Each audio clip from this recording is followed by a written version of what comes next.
Butler goes double. Watch out! Hey guys, welcome to Essie and Scrappy. First week in December, Lucas Da Silva, Southern Slam. What was your big takeaway from this weekend? I'm not going to say my big takeaways at first. We'll get there. But on the positive, lots of great wrestling. There always is at the Southern Slam. In my opinion, it's kind of your prototypical second best tournament in the Southeast every year. Behind the knockout. Great teams there, great action. I mean, you had a couple of matchups that were nationally ranked matchups, which was incredible. Some of those not coming in the finals. We'll get there when we get there. But yeah, an incredible tournament. Look, East Side every year runs a fantastic tournament. They do it the right way. So shout out to them. That's my big takeaway. It's just that it was a wonderful event, as per usual. It was, and it was fun to sit next to you while I was doing the shooting and you were doing the commentary. I don't know if you saw, if you seen me kind of pair them together, but I thought the commentary with the video was pretty good. I think that's something that needs to continue to happen between us. I will say, I always think commentary makes watching wrestling better. And especially when you have high level wrestling going on, it just makes life even better for me. So yeah, I think it's something that we'll do again. I agree. I mean, the absolute worst is to watch wrestling with no sound. And then agreed. And then like a step up is watching wrestling with the ambient sound, which is fine. You can hear the whistle and you can see the action and you hear the crowd. But man, I'll tell you what, the commentary, I'm going to have to go and invest in some headphones with the thing, and we're going to hook that up for the knockout. What do you think? Yeah. That work? Yeah, it'd be good. Yeah. All right. Well, you remember they also gave me stuff to commentate with last time. No, they did. But that was for track wrestling, and I want to be able to capture it for us when we're doing stuff. Hey, I'm never gonna complain. All right. So we kind of buried the lead a little bit because let's be honest, a big part of the conversation at the Southern Slam, it was the seeds. And every year you get bad seeding at the Southern Slam. I'll come out and say it. I love the Maholtzes. I love East Side. But this is a thing from when I was in high school. The seeding at Southern Slam is shanky at best. And let me say this, because it's the coach's fault. They don't put in the seeding criteria. And I'm sorry. I understand that, okay, are you having a laugh? Creed Thomas and Dominic Bambinelli in the quarters. Are you taking the piss? I get that. But let's not act like a certain somebody, I won't say what coach, but a certain somebody didn't send the seeding criteria in and then tried to have it fixed after weigh-in started. So let's not look. You and me had to talk with Maholtz about you and I being involved in the seeding next year to help at least keep things realistic. And I'm very happy to do that, right? Like, that's not my argument here. But when you create a seeding criterion, I understand East Side's point of we have to go by the criterion or else it's not fair. I agree with that. I completely understand that. I do understand that. I do wonder how in the world and Baylor may not have sent anybody in, but man, the fact that you get Max Norman as a 2 seed, the fact you get Hunter Sturgill, Matt Hart was like an 11 or something. Yeah, Hunter Sturgill's a 5 seed. I mean, he's seated higher, pre-seated higher in the Ironman than he is at the Southern Slam. I mean, come on. Like, that's a funny sentence. It's a funny sentence. I didn't even know that. That's funny. Yeah. It's kind of funny. It was that's not good, right? I understand you get further down the line and you're like, is this person better than this person? And we kind of roll the dice and you're not 100% sure.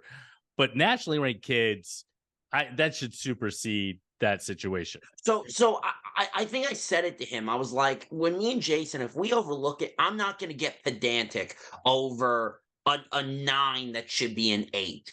But if there's one that's egregious, you'll hear about it. Correct. Right. And that's kind of what happens at the knockout. I mean, they seed their own tournament, but we get an opportunity to kind of peek behind the scenes before everything's done. And maybe we know something. And I get Coach Maholtz's, point of we don't know what happened 2 weeks ago in Georgia or whatever the case is. I get that.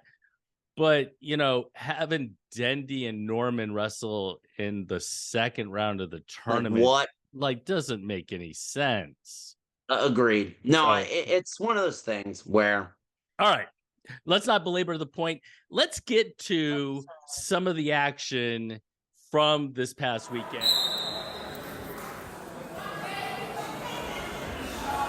Fires one off. Now he's in on a high crotch. Manos will look to backtrap him.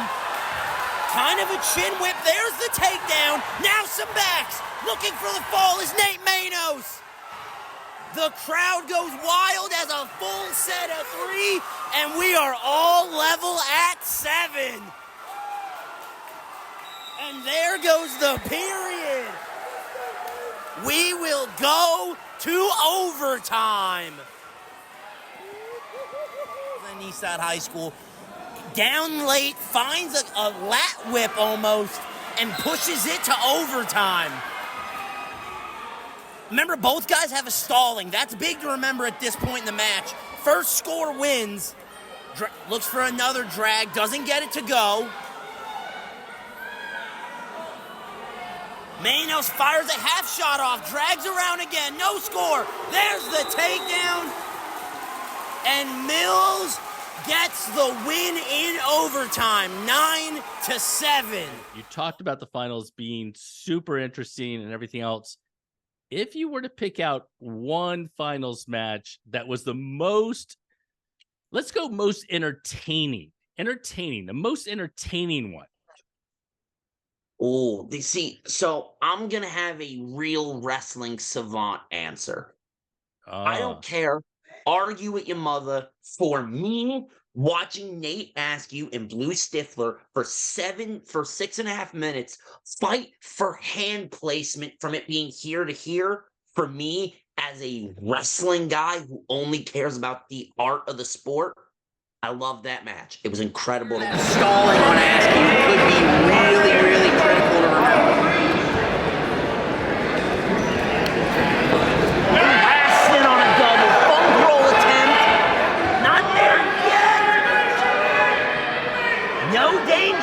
So Blue could sit here. He somehow finds his way to work all the way over. And on one leg, Stifler's gonna come up. No score yet. Nate on a leg now. Blue's gonna fight at the hands. Nate's gonna go through the back door. Blue looking to hook all the way around, and a stalemate. What about for the average person watching? Man, it was a treat watching Antonio Mills in top form. Like I said it on the stream, people are gonna hear it. I'll say it now, and I will proclaim it. He is the best wrestler in the borders of the state of Georgia in high school. I will make that claim today. Over his Roundtree teammate and Mill Creek teammate, Don Bambinelli? Yes, and Bambinelli's in the top 5. I think we've had this talk. I think that there's a 5 that you could really make the argument. But Antonio Mills, every time you see him, adds something new to his game. He looks poised in all positions. He never loses his cool. He ticks all the boxes for me. He is a superstar. And in my opinion, I'm willing to crown him. He was in top form against a really, really tough opponent and still took care of it. Fires one right off the missile, in on a symbol. And he'll get the finisher. He'll go up 4-0 and he'll cut Bilardo.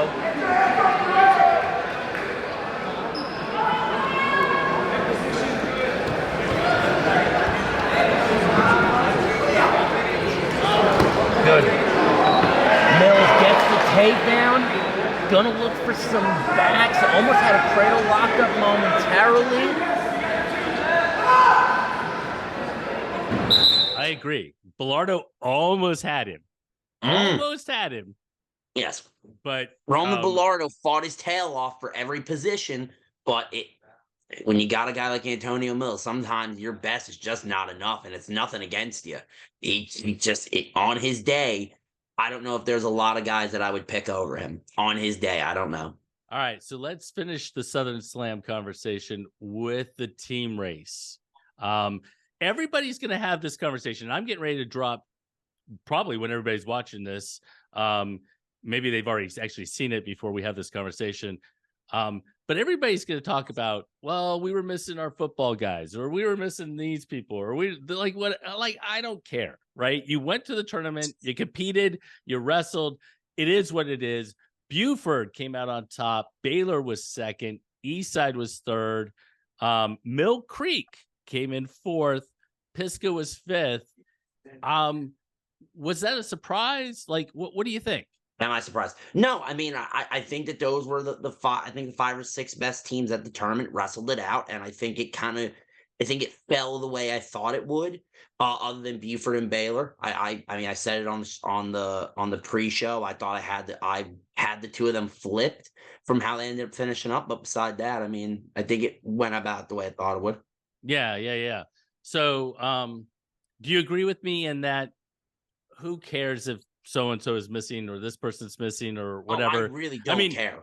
Florida State just got screwed out of the college football playoffs because their quarterback was missing. But I'm not a Florida State fan, but you have to make a point that, man, they won all their games. I mean, that should count for something. You're gonna watch them on the phone. I'm a full agreement of that. I don't care. You brought your crew. You wrestled with who you had. You got the job done or you didn't. Very simple. Right. All right. So let's flip over to the girls real quick. And the Georgia girls, which I'm disappointed, did not have it on track wrestling. But from what I heard, Greenbrier beat Carrollton. Lumpkin was in the mix. Gilmer was in the mix. Shout out to Dono Bradley, who sent me the full results. You got the results. I have She sent it to me this morning. Greenbrier, Carrollton, Gilmer, Jordan, Osborne, Woodward, Gainesville, Lumpkin, Campbell, in that order. Sensational day of wrestling. Any surprises in terms of Gilmer or Greenbrier on top at this moment? I need the match-by-match results. I will say this. They will hop Carrollton in my rankings. They will take the number 1 spot.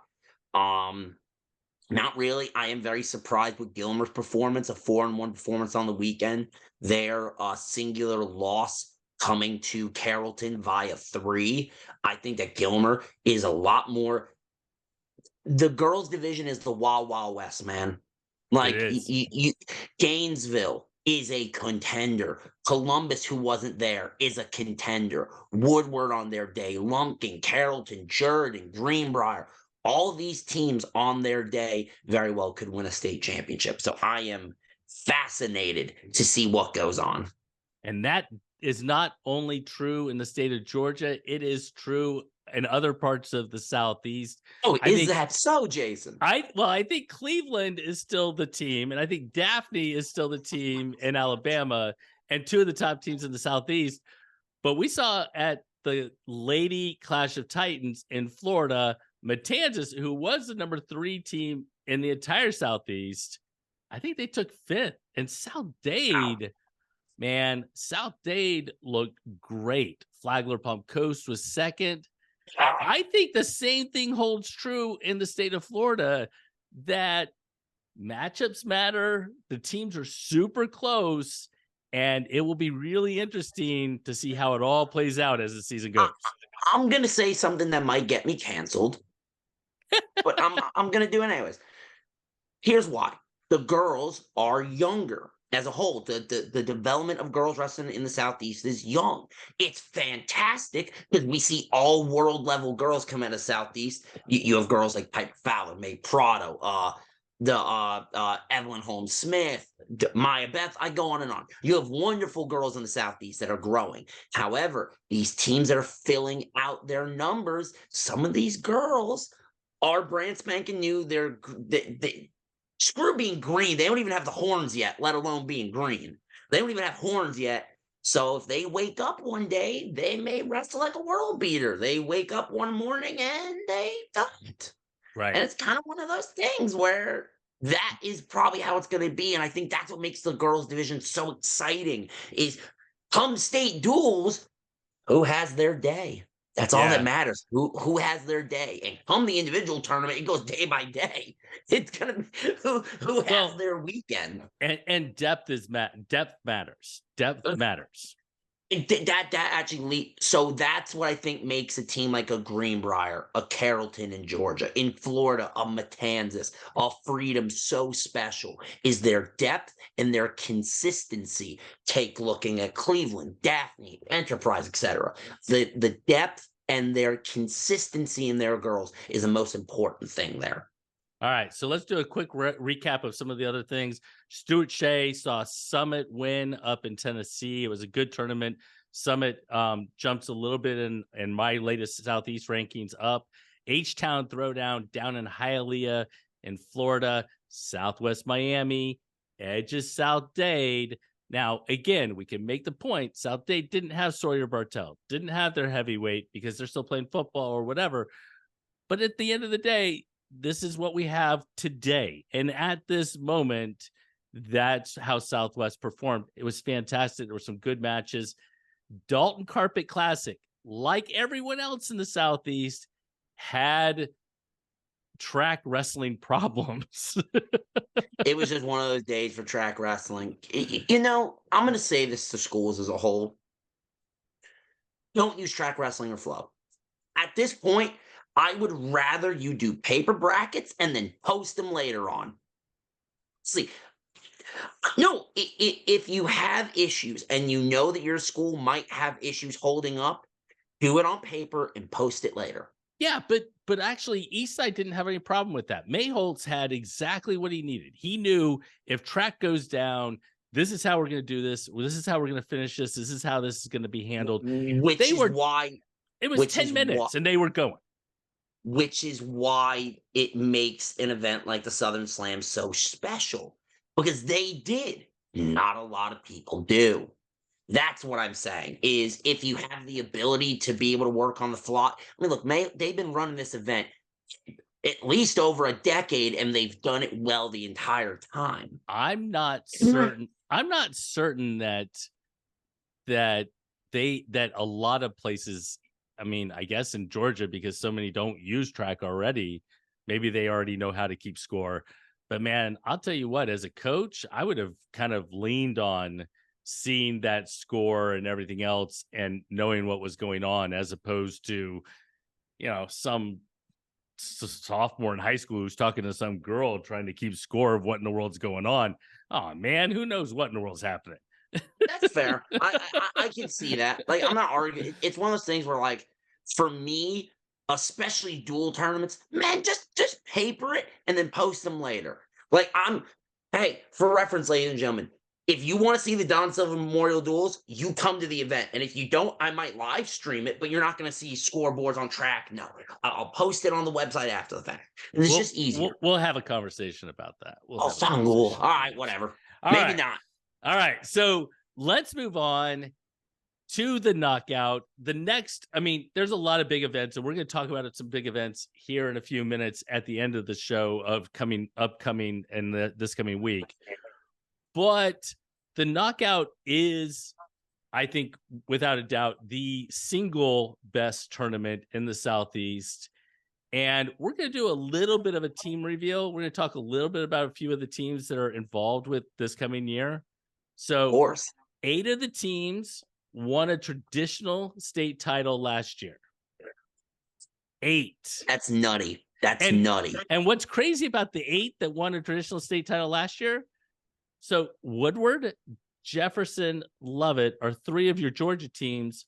Well, certainly Lovett is not the number 1 ranked team in that classification in the state of Georgia this year. Nope. And Central Carroll is coming too. That's pretty awesome.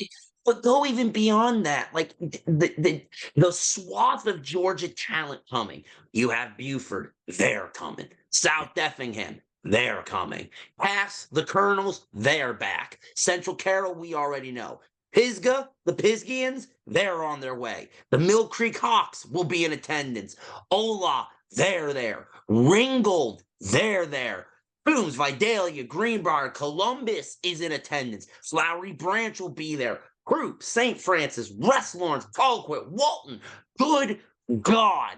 This is a who's who of Georgia teams minus a select few. This really, in of itself, is one of the deepest tournaments I've ever seen in my life.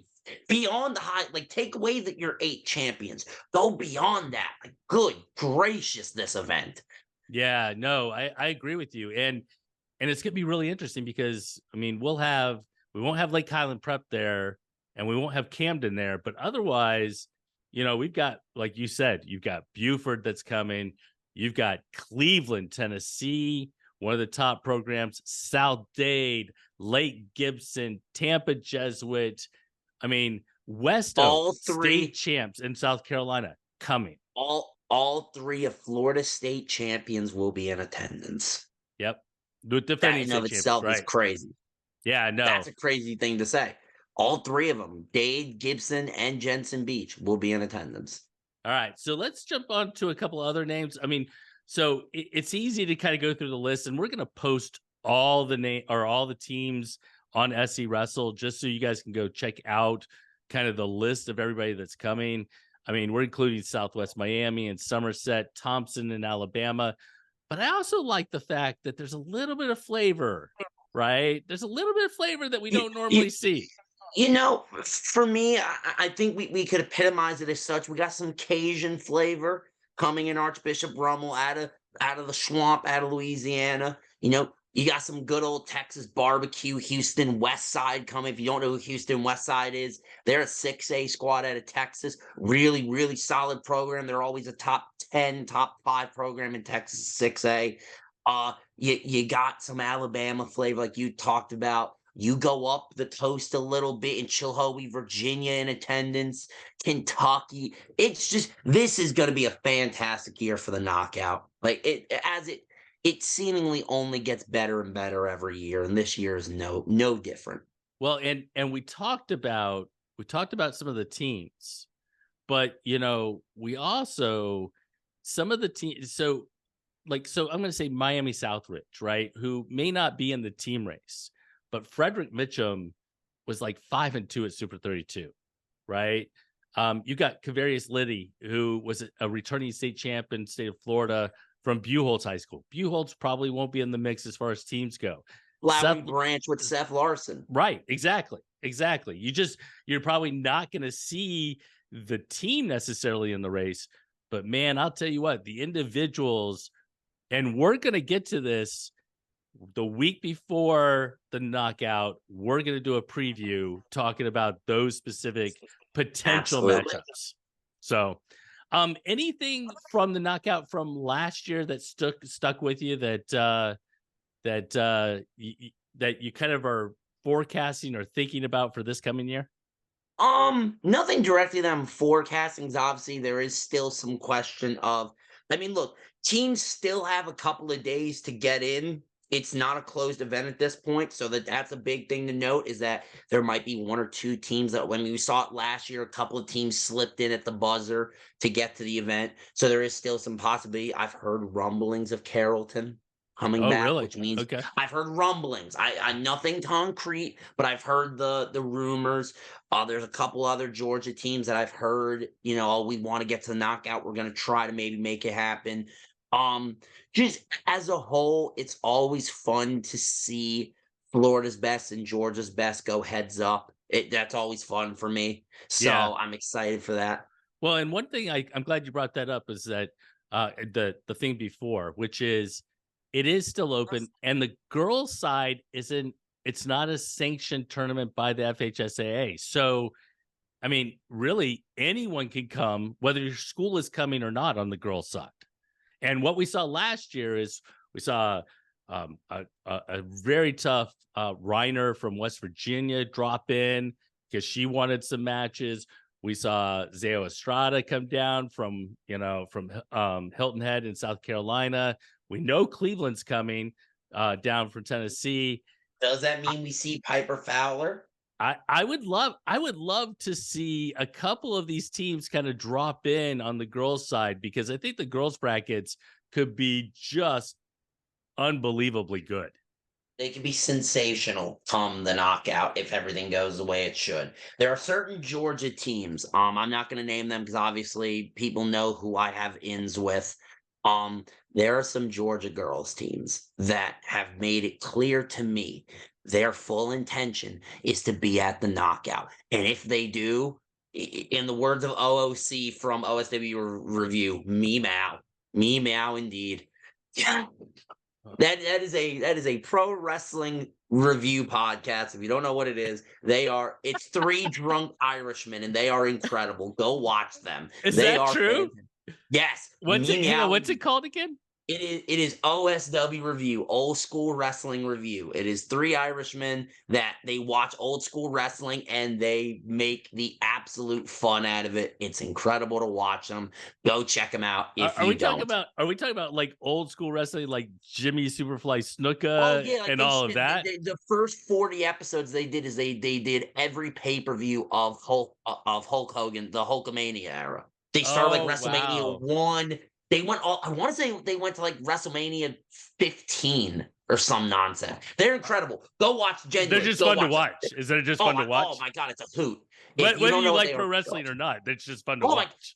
If you don't like pro wrestling, you will still get a kick out of it. My mother and I watch it together because they're funny. Just for reference. All right. So let's end this episode with a conversation about, like, let's be honest, the premier event this weekend is the Ironman.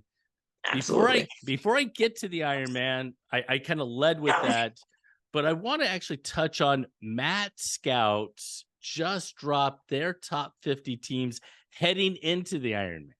Okay. Lake Highland Prep comes in number 12. You got Wyoming Sem, Blair, Edmond North out of Oklahoma, St. Ed's, Poway, Faith Christian out of Pennsylvania. Those are some of the teams ahead of Lake Highland Prep, but Lake Highland Prep comes in number 12. The only other Southeast team in the rankings is Camden County at number 49. That doesn't surprise me. Camden is number 49. Buford and Baylor are on the outside looking in. Is that right? Or is that wrong? I think they're missing Dade, but beside that, yeah. I think that that's fair. I think that you can make the argument that the top 5 teams of the Southeast are Highland, Camden, Buford, Baylor, Cleveland. I think that's our 5. I think that makes sense. And then after that, I think you get some conjecture about who's who. All right. So going into that, the Ironman precedes. You've got a bunch of Lake Highland Prep individuals in there. You got Sebastian De Janeiro from Jensen Beach, Gianni Maldonado and Christian Fretwell from Lake Gibson. Baylor's got a handful. One of the ones that surprised me is that Nate Askew is not preceded for Baylor. That's weird, right? I hope that it's not because he's not competing. I hope that it's an oversight from somebody. Yeah, I hope it's an oversight too. I will say I went to the looking at kind of the tentative list about a week and a half ago, and I didn't tell you this, but about a week and a half ago, they still had Logan Paradise listed for Baylor. So probably just an oversight. But yeah, probably just somebody. Yeah. Yeah. All right. Speaking of Logan Paradise, I hope that Logan, I don't know if Logan will be back for the knockout or not, but you mentioned Colquitt County as being one of those teams. Yep. I hope he is. Yeah, that would be pretty I awesome. don't know all of the nonsense that's going on there. Don't get me started on this. I hate the GHSA. Really simple. All right. So let's go to this coming weekend. Give me a tournament that you're kind of looking forward to watching. So this weekend, not to say it's a slow week per se, because I don't want to make it sound any type of way, but it's not. There isn't a direct favorite event for me this weekend. So if I have to pick one, I always like Falcon Frenzy. We went there my senior year. You get some it's a really nice mix of North Carolina, some South Carolina, some Tennessee. I think this year there's some Virginia in the mix. And I think there might be a Georgia team or two too. So I wouldn't be surprised. Anytime you get 5 states involved, that's pretty solid. Yeah, I know like Dorman goes there a good bit. I know you have like Asheville, East Henderson, different schools like that nature. TC Roberson, I believe, goes there as well. I could be mistaken No, on I think that. that's right. I think you're right. But either way, so that's one for me. And for the first time this year, women's division at the Falcon Frenzy. And I'm all for anything that pushes women's wrestling. So I'm in for that. Uh, Should be some fun. And I know that there's some different teams that aren't bringing boys divisions that are bringing a girls division there. I do know that for sure. So that'll be good. Well, and we've seen it. I don't know if you've been paying attention to all the results I've been trying to post on the website, but man, I'll tell you what, the girls are exploding in North Carolina. They've got just tons of events, tons of girls competing. And I mean, that's pretty cool. It's pretty cool to see it kind of just like, burst out, Absolutely. as far as their participation. So another couple of tournaments, I think McCallie is going to be a really good tournament. It's always a really good tournament. It typically includes, and I don't know, don't hold me to this, but it typically includes Vestavia out of Alabama. It includes some really good Tennessee schools, some good Georgia schools in the mix. Yep, Almost Vestavia always. is there. Highlights: Vestavia, Tryon, Southeast Whitfield, Signal Mountain, Pope. Who else? Columbus is there. I know that. I know more Jordan, McCallie, Lassiter. Well, and speaking of Mortimer Jordan, they took 6th at the Southern Slam. Impressive finish for them. Hoover, Columbus, Chattanooga Christian, Brentwood, Adairsville, Baylor at McCallie. So All right. yeah, should be a really good one. And then up the road at the Cleveland Duels, going to be exciting to watch Social Circle, Cleveland, Huntsville, Summit, all 4 teams in our top 25. Now, a dual tournament isn't how we do our rankings, so it's probably not going to have a huge impact on the top 25 as far as Speak the for Southeast yourself. goes. But speak for yourself. Well, I'm just saying. I mean, a dual environment or event is very different than throwing everybody in the knockout. I mean, That's fair. And then in addition to those 4 teams, you got like teams like Cass and Central Carroll, Bradley Central is coming. Cleveland Duels is going to be a fantastic event. And one of the things I want to give a shout out to about Cleveland is, man, they spotlight their women's program. And the night before the Cleveland Duels, Cleveland girls are wrestling Carrollton in a duel on Friday night before that dual tournament. Good stuff, lads. I'm intrigued. It'll be good to see a team like Carrollton. Can they knock off the arguably best team in the Southeast? Can they knock them off? I think it'll be interesting. The matchups will be really important. It'll be interesting to watch. Carrollton's got to wrestle that duel a really specific way to beat them. I agree. All right. Last one I'm going to mention is the Swede Umbach tournament in the state of Alabama. Do you know who Swede Umbach is? I've heard the name. All right. So how do you know how you've heard the name? Do you have anything? Just not particularly. I might have just heard of the Swede Umbach tournament. So for those of you that don't know, because I'm old, right? But I'm not this old. Okay. Swede Umbach coached Auburn for something like 27 years. From 1946 to the early 1970s. And he won 249 duels at Auburn with 28 losses. Jesus. Okay. And during that time, he was the architect of bringing the once and only time the NCAA championships have ever happened in the Southeast. And 1971, I think it was 1971 or 1972, Auburn hosted the NCAA championships. And it's the only time it's been down here in our neck of the woods. So impressive. I don't know that Swede Umbach tournament is going to be a fantastic tournament in terms of the number of teams. But looking at it, it's named after a really, really great pioneer for wrestling. It's a bad tournament though. Okay. Auburn, Benjamin Russell, Daphne in attendance, Enterprise, Hewitt Trussellville, Lee County, Opelika, Smith Station, Spain Park, Troop, Wetumpka. Yeah, it's gonna be a good tournament. Yeah, it's good. And those are Deep event, deep. They're gonna be already looking at. There's gonna be a couple of weight classes where I'm like, ooh, ooh. Okay, all right. I'm with you. And you know what? We always get that. It's like what just happened at the Clash of Titans in Florida, right? The tournament was good, but 175 pounds had Gunnar Holland, Elijah Penton, and Omar Barak in the same weight class. Jesus.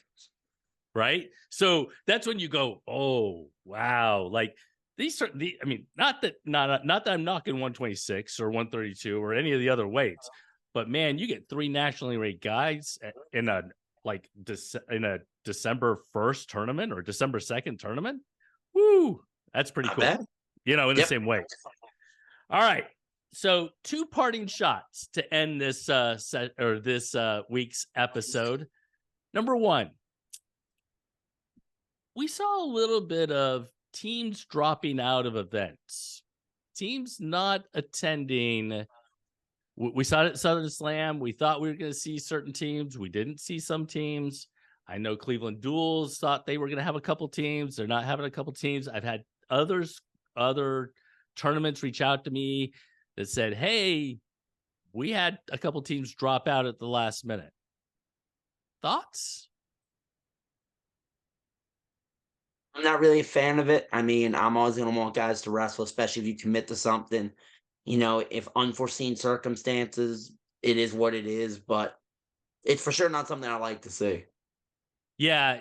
Is there a point at which it's okay? Like my team is still playing football and I've got people banged up and I don't have the type of team, but it puts a tournament director in a really tough spot because especially, I mean, especially in like a dual tournament, you're expecting X number of teams. And now you're really in a tough position. Agreed. But I do think that there is a certain point to where it's like, it makes sense. Got it. All right. Last question or last parting shot. Who is the most, and you can't say Antonio Mills. All right. Who is the most impressive individual you've seen thus far in person that you've seen thus far this season?